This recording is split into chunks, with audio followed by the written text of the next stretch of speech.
Welcome to Career and Leadership Real Talk, the no-nonsense guide for ambitious managers who want to have more impact and progress their career. I'm Pamela Langan, a job search coach and expert CV writer specialising in helping frustrated professionals land the jobs and pay rises they know they deserve. And I'm Jackie Jagger, a leadership and mindset coach specialising in helping newly promoted and new to role leaders to avoid the dickhead trap and lead with confidence. Between us, we've helped hundreds of leaders and managers to find new roles, take ownership of their careers, and handle the challenges that job searches and leadership responsibility inevitably bring. And now we're joining forces to share with you what we know has worked for our clients. Hello, and welcome to this week's episode. Today, we are talking about the art of pre-qualification in recruitment. And this is something that we don't hear talked about a lot, but it's something that both of us often end up talking to clients about. So we thought we would share our views with you. So Pam, first off, what do we even mean by pre-qualification in recruitment? What is it and why does it matter? So pre-qualification is all about making sure that you've got your non-negotiables covered before you get into the interviewing process. Now, lots of people think that the best time to start negotiating or thinking about what you actually want from a job offer is when you get the job offer. And then that's when you go into negotiation mode. But what we found over the years is that if you can pre-qualify as much of that information as possible before you even start the interview process, you can save yourself so much time and so much heartache because you know if that company is able to stretch, for example, to the salary that you want, can give you the flexible working that you need, and anything else that you really deem as a non-negotiable. And from an employer point of view, you can make sure that when you do deliver the offer to your ideal candidate, that it is what they're expecting, it's what they want, and they're going to be really happy to accept it, and you're not going to lose them to another job offer.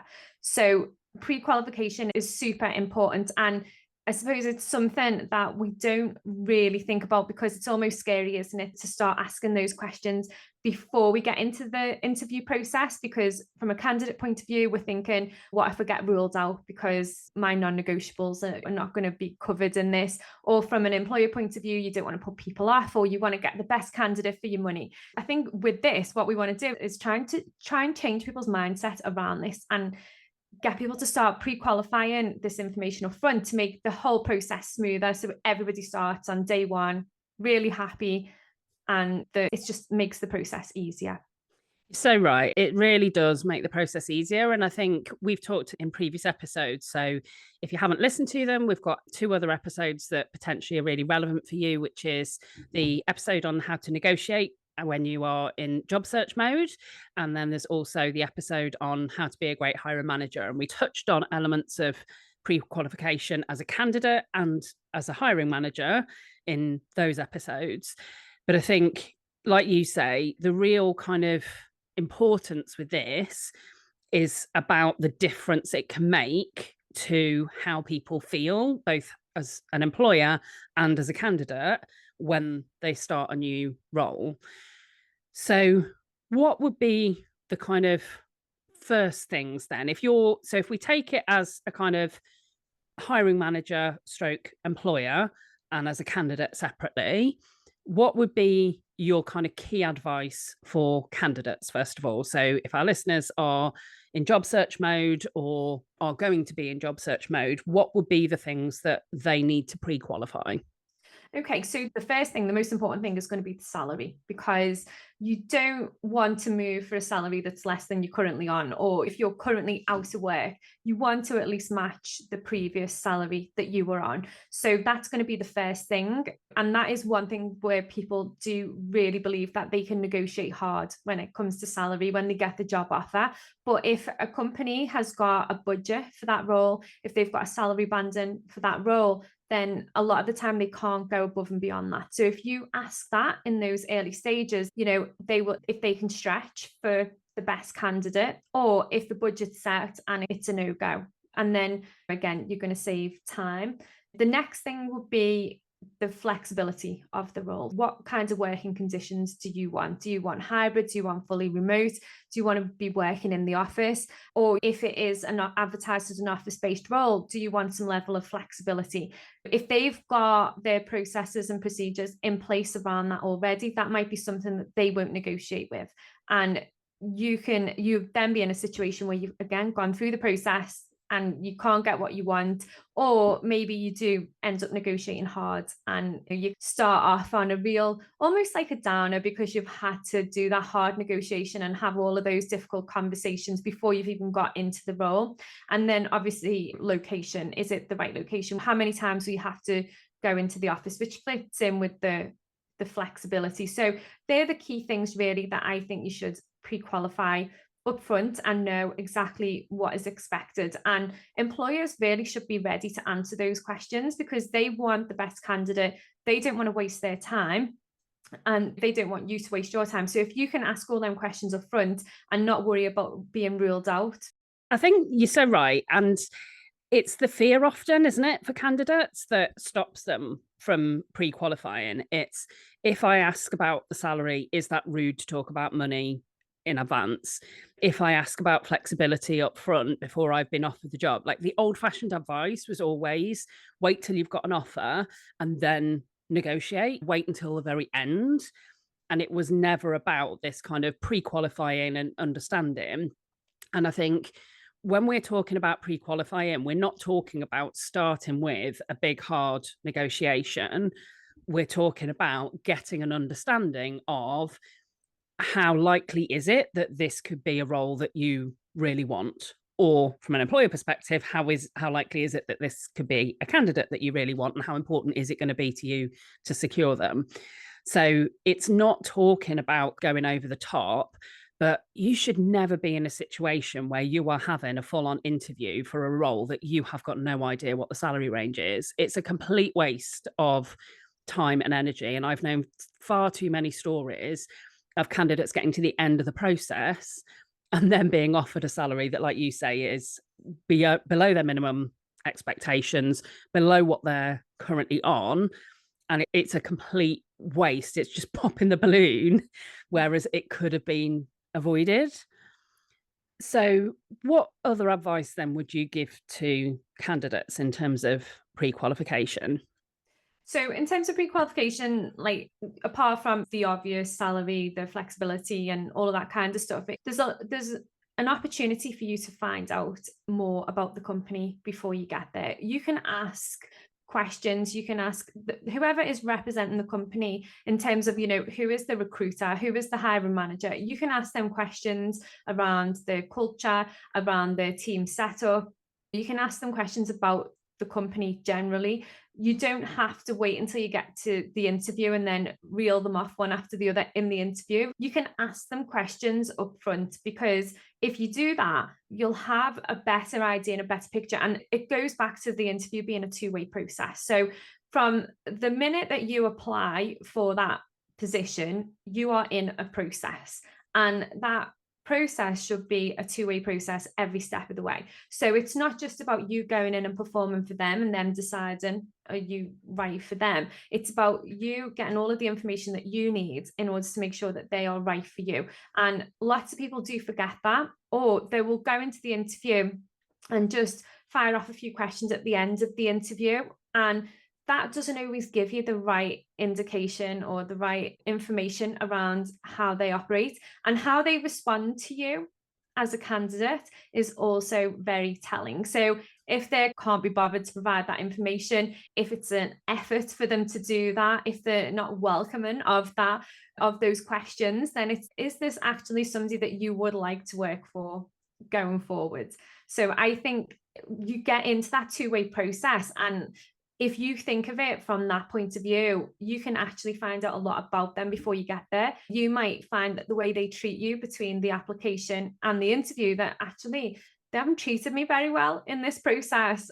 Is this right? You can ask them more questions in the interview that will give you more information if you want to proceed with it, obviously. And it's a really good way of thinking about it, I think, and getting under the skin of how they treat people, how they work as a company.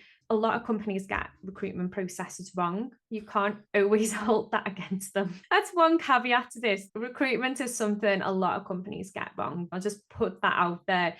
You can't always judge them on that. But in terms of asking them questions around how they work, what the teams and all the rest of it, like somebody asked me those questions before the interview, I would say, let's just get on the phone and have a quick chat about it, and I'll tell you all about the team. And that's how I'd deal with it.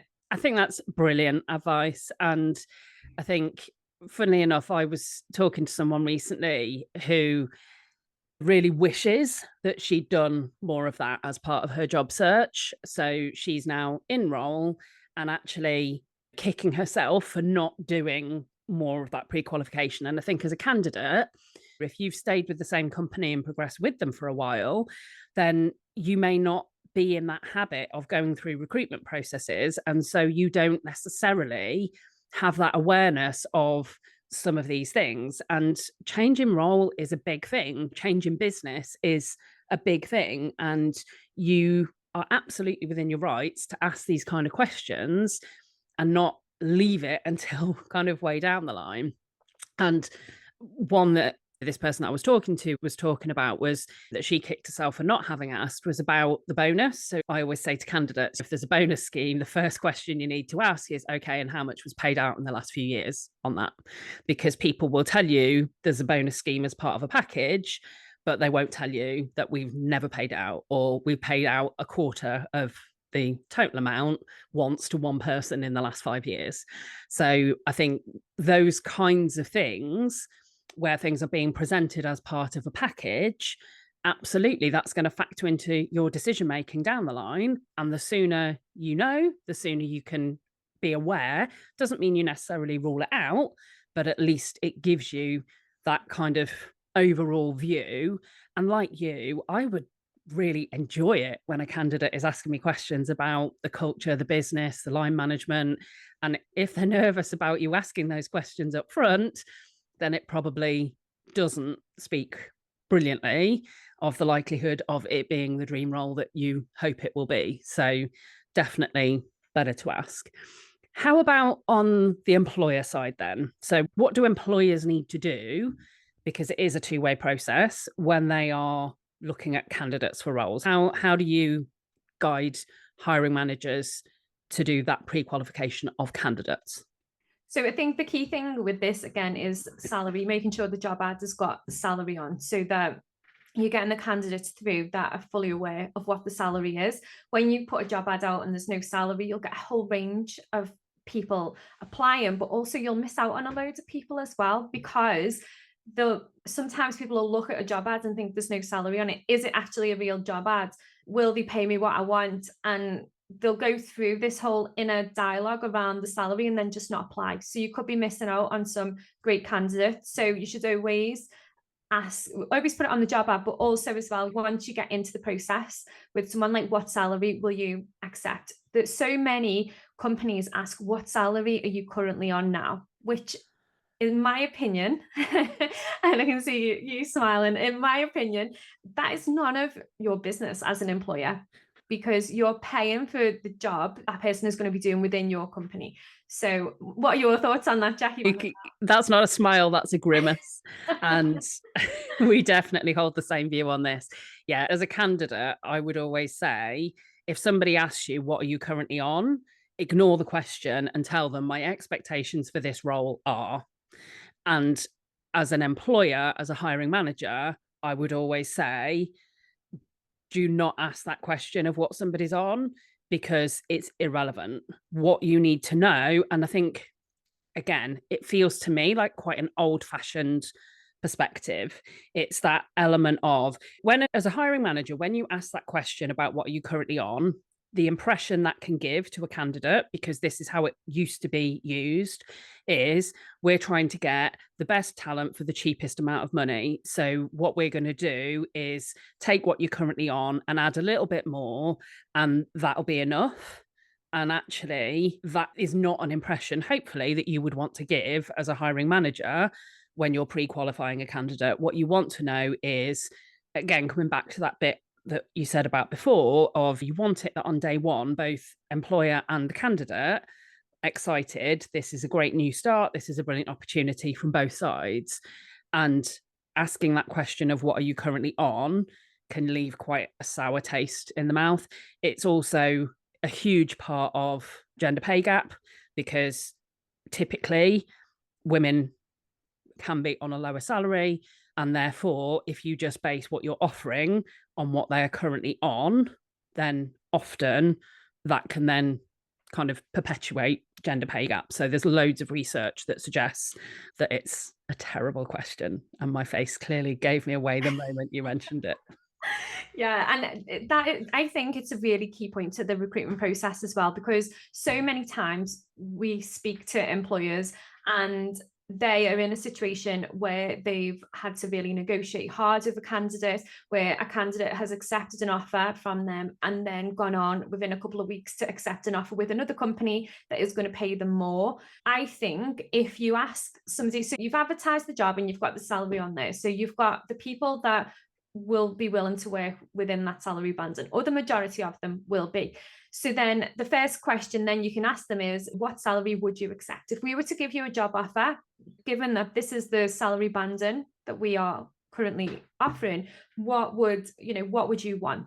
Now, a lot of people will go for the top end of that, but at least, or actually, when I say a lot of people go for the top end, people tend to go mid to top end, because some people don't like going to that top end because they think it'll rule them out. And some people will maybe go for the top end because maybe it's similar to what they're on, and there'll be a whole range of reasons. But if you ask them up front, like, what would you accept? If they're going to say above and beyond that, then you can ask them the question then, this is the current salary band and this is all we can pay. Do you still want to proceed? And then they can make a decision, because you could spend all of that time interviewing them. They could be your best candidate. You get to the offer stage and they want to negotiate. You can have those conversations up front so that you know exactly what they would accept, what they would be happy with. And I suppose it's not what's the minimum you would accept.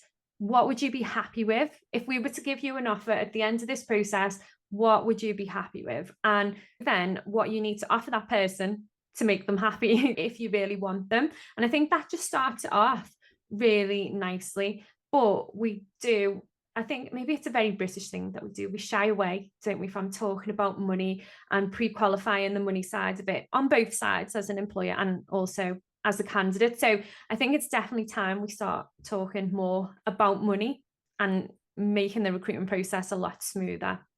Couldn't agree more. And the best candidates that I've seen have responded to that question with a range, effectively, of their own. And sometimes they don't tell you the full range. Sometimes, and this is, if I was advising a candidate, this is what I would advise them to do, is to confidently say, when an employer pre-qualifies you and says, this is the salary range for this role, what would you be happy to accept? As a candidate, I would advise people to say, well, what I'm looking for is, and state what your ideal amount is. Have in mind a lower amount that you would still be happy to accept. But you don't need to specify that. But what you can do is say, I understand that maybe that being my ideal isn't necessarily always going to be possible. So if we go through the process together and I do get the offer, then there are potentially elements that I could be open to negotiation on. So you're giving the employer a benchmark. You're only giving them one figure, which is your higher figure. And I heard some great advice donkeys years ago on this, which I'm going to share because I absolutely loved it, which is, say the highest number that you can without laughing aloud when you say it. That's a great tip. I love that. But own it and say, this is what I'd ideally like when I secure my next role. And like you say, if there's a salary band been advertised and what you want is above the top end, then maybe you say the top. Really, I'll be looking for the top end of this. I appreciate that maybe that might not be possible. So if we get to the end of the process, then I'll be open to having a conversation.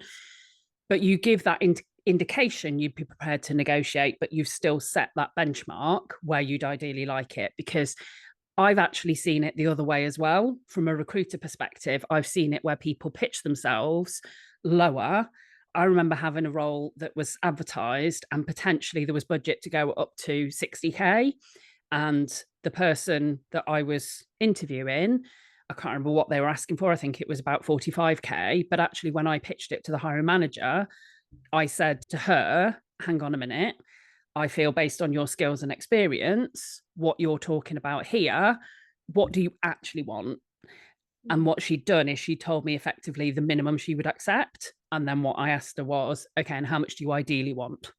So I didn't feed her a number, but effectively she negotiated herself more than a 10% pay rise before she even started the job, because she was the best candidate. And that still felt to the hiring manager that was a great value candidate because it wasn't the top end of their budget still. So I think all of that conversation, like you say, potentially people back away from because it feels a little bit awkward, but having that conversation up front as part of the pre-qualification can be so key. So what about then, you mentioned in what you were talking about there, that situation where people sometimes will have one offer and actually it's not what they ideally want, and they maybe then will back out. How can you pre-qualify and try and minimize the chances of that happening? Because as a hiring manager, there's nothing more frustrating than you think you've secured a great candidate and then suddenly they disappear in a puff of smoke. Yeah, so I think there's a couple of things that go on in the background there. Obviously, like we've covered the salary element of it, and then there's the flexibility of the role. So that's really key to make sure that you're also offering the candidate the flexibility that they would like. So not what you would like, what is going to fit with them and how they want to work. That's really important. So the last couple of weeks, I've seen candidates accept jobs and then take different jobs because they've had more flexibility. It doesn't always come down to salary. Like obviously salary is huge in the process, but the flexibility is also massive as well. And if you are not being flexible with your candidates, with almost that adding that flexibility into the contract, so people can, obviously there'll be an element of you need to be in the office X amount of days, but if you're not giving them a level of flexibility, you are going to lose them to other people that are, like, that goes without saying. And I think how you can understand that and how you can understand the candidate's commitment to the role is by asking them. As I've said loads and loads of times, like interviewing is a two-way process. So you can have a conversation with someone. It doesn't have to be all formal interview questions. You can ask them, where else are you interviewing? They might not want to give you the company name, and that's fine. But you can ask them, what roles are you also interviewing for? They could give you the job titles. You might find that your role is a marketing manager and they're also interviewing for head of marketing. So potentially that person is looking for a promotion or for more responsibility that you might not be able to give, that it might not be ultimately the right role for that candidate. And this is what you can pre-qualify. You can find out what are you interviewing for, and also what salary levels are those jobs at as well. Because if it's a lot more than what you can offer or that you would be willing to offer, then you obviously then need to have that question around, what if we did offer you this position, because this is all we could pay, this is the level of responsibility you would have. So I think that is also a really good conversation to have. But again, it's an awkward conversation, isn't it? And it's one, as a recruiter, that is a conversation that I have on both sides of the table all of the time.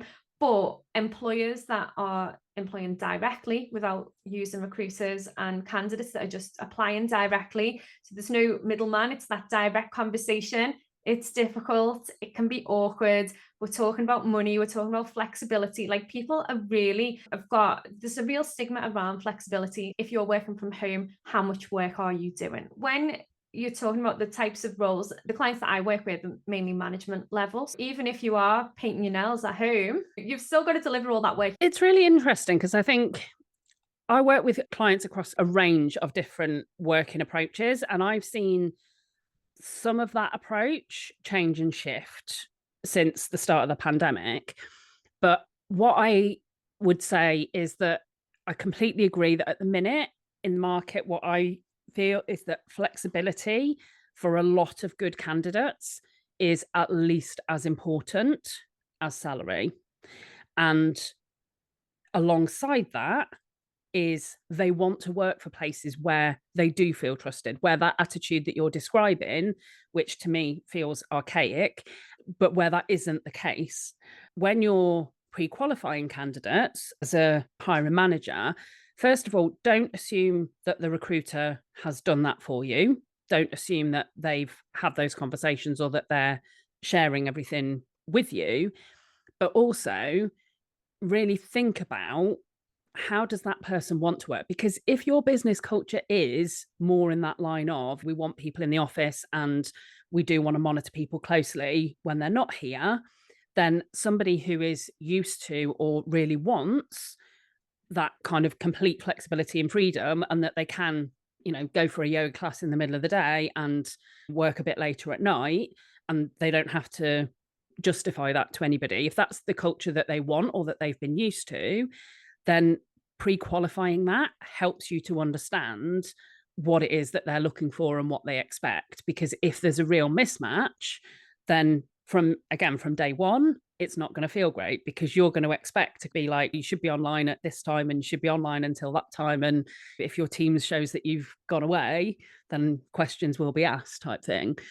Just on that element that you were talking about of kind of people moving out and going for another offer, I think what you said was brilliant about that element of not just ask them if they are in other processes, but ask them some of the questions of, what else are you interviewing for at the moment? And I think people often don't get taught this as part of recruitment skills. They don't get taught to probe or to pre-qualify on some of this. And there can be then a frustration if somebody has accepted an offer from you and then they back out. It can be like, almost, I'm really frustrated, I want to blacklist, they shall never darken these doors. But actually, if you have the confidence to have those conversations, candidates, in my experience, will often be very open about it. And again, it doesn't mean that you necessarily rule people out because they're in other processes that are more senior. It might be if they're going for a head of role somewhere else, that's a smaller company and the salary range is similar to what you're offering. It can be that it is quite different. So it gives you a point to explore from, as opposed to it being a kind of really rude question. I think that's what often holds people back, is they don't think to ask that question because it's just never been told that's a useful question to ask, or because it feels a little bit awkward and uncomfortable. But my experience from doing it years and years is that people are normally pretty chill about being upfront and honest about it. And especially if you show empathy for the fact that if someone's looking for a new job, they're not just going to look at one job. They are looking for a new role. They are going to be in as many processes as they feel could be the right next opportunity for them. And let's not hold that against people. Let's admire the fact that those are ambitious, talented people who want to get on and want to progress, and accept that with that comes, until you've secured them, i.e. they're on day one, then there are always those risks that come with it. So is there anything else then before we wrap up that you would say is important around pre-qualifying? So I think one other thing I'm just going to throw into the mix, and this is very recruiter style, but it's also an interesting one because I see this happening quite a lot, and it's the good old counter offer. So one thing that a lot of employers forget, and recruiters as well, will forget to ask, or maybe not even know to ask, around what happens if your current employer offers you more money to stay? What if your current employer offers you more flexibility? What if they offer you something that is really desirable and a real incentive to stay? Would you be tempted to accept that counter offer? Because that's another thing that happens when a candidate accepts your job offer and then they decide, no, I'm going to stay with the current company. Accepting a counter offer, in my opinion, is never a good idea. But at the time, if it's more money, as humans, we don't enjoy change at all. So if we can stay where we're comfy, where we know the company, we almost forget all of the stuff and all of the things that have happened and the reasons why we're leaving, because all of a sudden we've been offered more money, more flexibility, and the conditions that we've been wanting for a while, because we've we're saying that we're going to leave. So that is another thing where job offers can go wrong, and you don't end up getting that candidate because they get a counter offer. I suppose it's another brave question to ask, but it's a good one as well, because you can also, from an employer point of view, you can find out a lot about the candidate. Asking them around, what would you do if your current employer offers you more money or better flexibility to stay? What would you do? And I think not just that, but it actually helps that the candidates had to think about that, because I think a lot of candidates that do get a counter offer from their current employer are quite surprised that they've got it. They've not gone out and looked for another role in order to get a counter offer. And they're sometimes quite surprised that their employer has given them a counter offer. So I think by preparing them, by asking that question, what you can often do is help them to recognize, actually, what would I do? Would I stay? Is there anything that my employer could do? But I think it's quite clever, in as much as very often what it does is helps them to really reach that conclusion that says, no, I'm shutting the door. There's reasons I'm leaving. There's reasons it's time for me to move on. And no matter what they do, it is time to step away. So I think it can be quite clever in that it helps that candidate to recognize that and to mentally be, no, there's nothing they could do that would make me stay. So therefore, if you do offer to them and they do get that counter offer, they've already made that decision, and they're not then in a bit of a whirlwind trying to make the decision and compare it to your offer, because it's just done and dusted. So I think that's brilliant advice to ask that question as well. That kind of brings us to the end of that episode.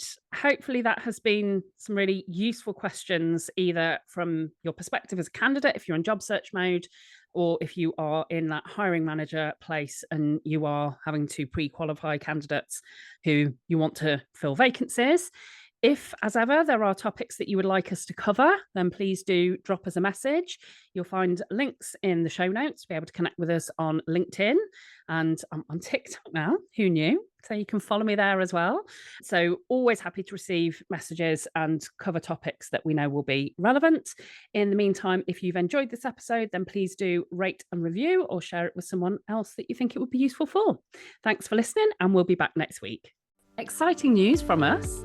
If you're an ambitious leader or manager earning 50k or more and you're ready to take your career to the next level, we have an opportunity for you. Introducing Catalyst Career Club, your secret weapon for unlocking career success. As a member, you'll get access to monthly live training sessions, exclusive job opportunities, and the ability to get personalised advice from us on your toughest career challenges. We've helped thousands of driven leaders like you secure significant pay rises, land dream roles, and thrive in their careers. And now we want to support you in achieving your most ambitious career goals too. Membership is just $6.99 per month with no contract or tie-in. And as a special bonus for being our podcast listeners, you can use the code podcast at checkout to get your first month for just £1. Head over to pamelalangan.com/Catalyst Career Club to sign up now, and we'll see you inside.